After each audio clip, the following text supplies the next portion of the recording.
Здравейте, казвам се Вероника Иванова и съм член на алумни клуба към СЖББ. Първо искам да изразя благодарност към номинацията, която получих, както и към човека, който я отправи. За мен е истинска чест. В професионален план съм менеджер подбор във фирма Samex, която е официален франчайз на верига ресторанти KFC за България.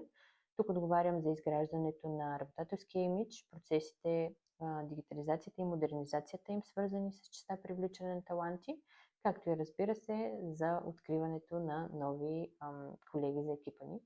Също така развивам свой собствен бизнес в сферата на човешките ресурси, изцяло изнесен в Западна и Южна Европа. Завърших лидерската академия към СЖББ през 2024 и вярвам от тогава съм активен член на клуба.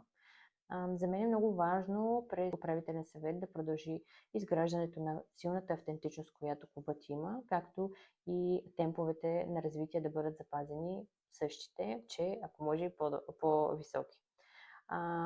Изразявам благодарност към работната група за срещи и събития, която успя да организира изключително успешни семинари, workshopи и обучения, които вярвам трябва да са сред нашите цели за новата година.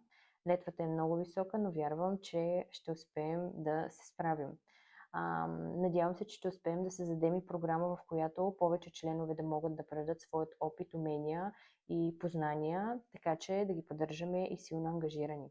Запазване на двупосочна комуникация и събиране на обратна връзка е един от основните и ключови моменти, който дамите в момента поддържат, така че това ще бъде един ключов момент, който трябва задължително да запазим. Също така, като част от работната група за доброволчески инициативи, вярвам, че трябва да продължим да поддържаме устойчиви нашите партньорства с екипите, с които в момента работим, както и да продължим да даваме ясен фокус за това какво всъщност създава нашата общност. Вярвам, че благодарение на добрия пример, който настоящият управителен съвет, избраните ще успеят да запазят и да затвърдят алумни клуба като една силна дамска общност. Много благодаря.